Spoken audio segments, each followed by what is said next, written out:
to see the fact that they're getting ready to betray him. We get to see that they're getting ready to deny him. But at the supper table, right before the Garden of Gethsemane, it was the calm before the storm. Now understand the word Gethsemane means the olive press.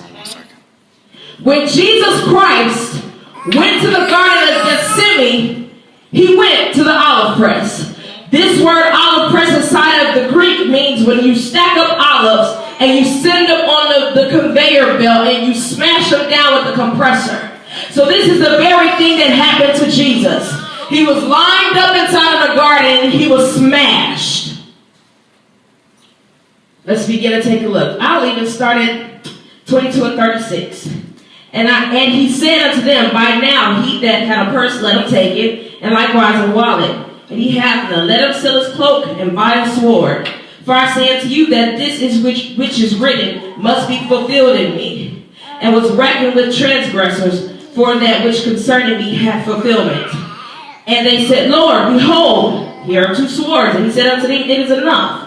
And he came out and went as his custom was unto the Mount of Olives.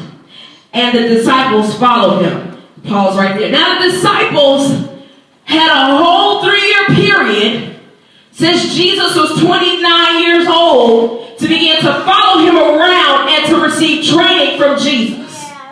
As the tests and the trials and the closer he became to the will of God, the harder he trained and the harder he tested them. Such as he said to them, right before this trial situation, he says, who do men say that I am? Some said, well, some say you're Elijah, some said you're this, you're that. And only one had the identity of heaven on him to say, you're the Son of the living God.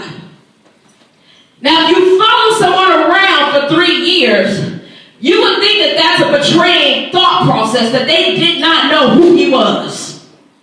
So this is exactly what Jesus was dealing with. Let me set the stage for you. What he was dealing with inside of the Mount of Olives. Let's keep reading.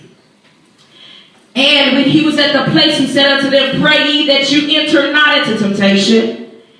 And he was parted from them about a stone's cast. Now, you know the movies, when they play this out, it's like Jesus dipped off into the darkness and left them very far away. A stone's cast means he wasn't that far. He might have been the distance between mother and I.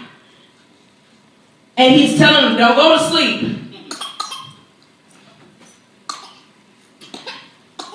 42 says, saying, Father, if thou be willing, remove this cup from me. Nevertheless, not my will, but thine be done. And it appeared unto him an angel from heaven, strengthening him. And being in agony, he prayed even more earnestly. And his sweat became as it were blood, great drops of blood falling upon the ground.